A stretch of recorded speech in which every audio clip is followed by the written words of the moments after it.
Just sit right back and you'll hear a tale of your faithful trip. It started in the firmament, and then we all got tricked. Life was great when we were young, with all the things we believed. Then it all got hard, unbearable, and we know we're being deceived. Forgotten, ignored, secret, and hidden. Topics that talk about how water is knowledge. Now drink from the fountain. Let's pour some on you now.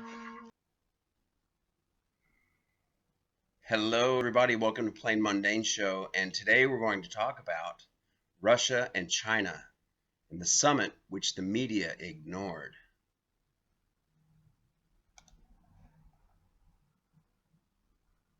On June 5th, the media projectors zeroed in on President Trump and the European leaders of NATO, who, for the anniversary of D-Day, auto-celebrated in Portsmouth peace, freedom, and democracy in Europe, vowing to defend them at any time wherever they may be threatened. The reference to Russia is clear.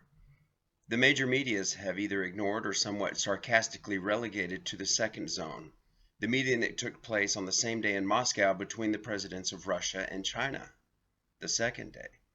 Vladimir Putin and Xi Jinping, for their 13th meeting in 6 years, refrained from presenting rhetorical concepts but noted a series of facts. The exchanges between the two countries, which last year exceeded $100 billion, are now extended by approximately 30 new Chinese projects for investment in Russia, particularly in the energy sector, for a total of $22 billion. Russia has become the largest oil exporter to China and is preparing to do the same for natural gas. The largest eastern gas pipeline will open in December, followed by another from Siberia, plus 2 huge sites for the export of liquefied natural gas. The U.S. planned to isolate Russia by means of sanctions also applied by the EU, combined with the cessation of Russian energy exports to Europe, will therefore be rendered useless. Russo-Chinese collaboration will not be limited to the energy sector. That's the first time I've heard that. Russo-Chinese. It's so important now it has a coined hyphenated term.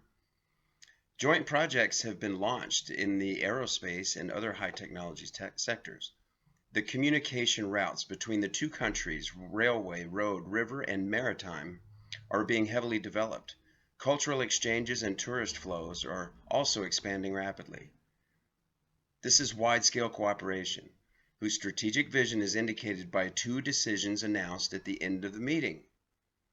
The signature of an intergovernmental agreement to extend the use of national currencies, the ruble and the yuan should be, to commercial exchanges and financial transactions as an alternative to the still dominant dollar. The intensification of efforts to integrate the new Silk Road promoted by China and the Eurasian Economic Union, the EAEU, promoted by Russia, with the aim of creating a greater Eurasian partnership in the future. Guys, I've posted videos on this stuff lately this month and last month about Eurasia, the video about the eagle, the dragon, and the bear, the new Silk Road. The fact that this aim is not simply economic is confirmed by the joint declaration of the reinforcing of strategic world stability, signed at the end of the meeting. Russia and China share identical or very similar positions, which are de facto contrary to those of USA/NATO, concerning Syria, Iran, Venezuela, and North Korea. They are issuing a warning: the withdrawal by the USA from the INF Treaty, with the goal of deploying intermediate-range nuclear missiles around Russia and China, may accelerate the arms race and increase the possibility of nuclear conflict. They denounced the U.S. refusal to endorse the total ban on nuclear testing. They also deem irresponsible the fact that certain states, although they are signatories of the Non-Proliferation Treaty, practice joint nuclear missions, and the return to their national territories of all nuclear weapons deployed outside of their frontiers.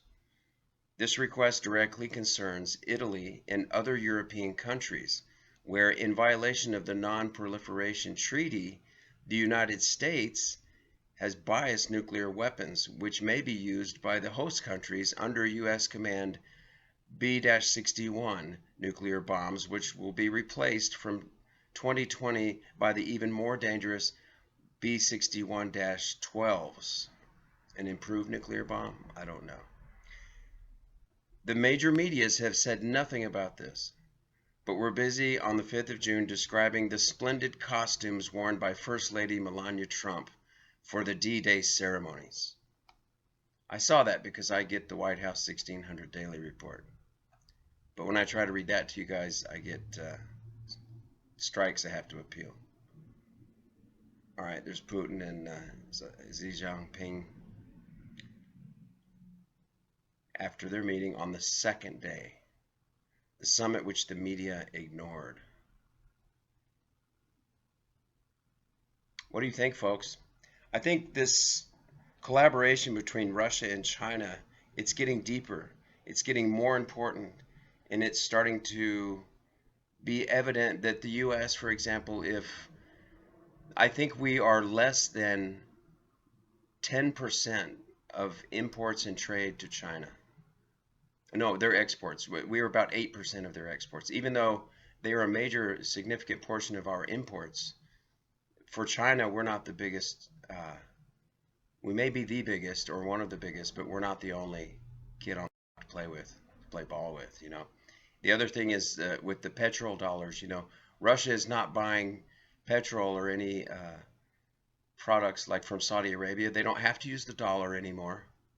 It used to be Saudi Arabia had military agreements with the United States to provide military coverage for their country if they demanded all oil reserves be paid for in US dollars. And that means any country that wanted to buy oil. If Bolivia wanted to go buy oil, they have to get dollars, then go to an OPEC country or Saudi Arabia and get their oil. Now the petrol dollar, as that was called, is not mandatory. So Russian rubles and Chinese yuan, Y-U-A-N, are what the currencies are that they're using now to buy petrol. It does not have to be the dollar.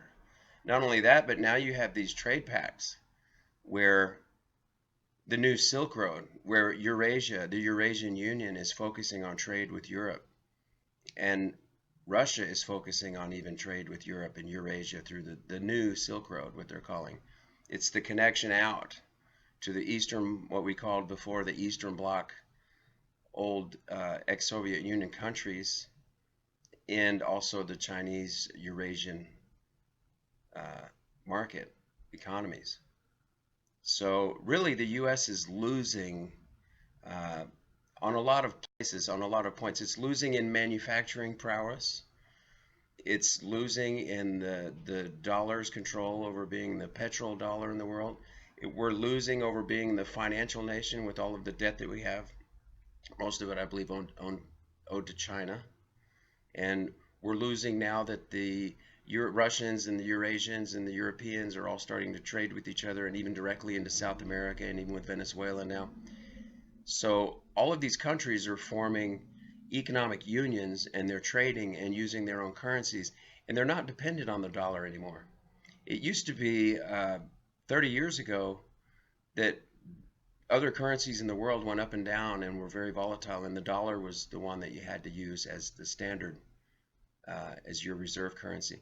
Even in the IMF, what was her name, Janet Yellen, she's even said they created the new SDR currency. The fifth one is now the Chinese yuan. Yuan wasn't even in there as reserve currency for the IMF banks. That means the largest banks in the world that lend money and start other banks in a host of 170 something countries, you hold all of their money when it's not in fact, I don't believe they own gold that much, but of all of the money that they hold in reserves of trillions and trillions of dollars, it doesn't have to be in dollars. It can be in euros. It can be in other currencies of the world. But now they've added the Chinese yuan. But why did they add the yuan? Because she said they're hedging against the dollar, which means if you have a pool of four currencies that all of your trillions of dollars of your money you keep are in, and one of them is looking for economic collapse, namely the US dollar, Then you add a fifth currency to the basket, the Chinese yuan, because it's up and coming. And when people ask you, why did you add a fifth currency to the basket? And you say, well, you're hedging against the dollar, which means in the future, you'll probably be back down to four currencies in the basket, and the US dollar will, looks like, not be one of the currencies in the basket, is what's happening. And with all of this collaboration between Russia and China skirting around us, you know, I guess that's what happens when you have an empire and you're so big and you provoke other nations and they go around, they create a new Silk Road and a bunch of collaborations and economic unions and refuse to use your currency or your financing or your products.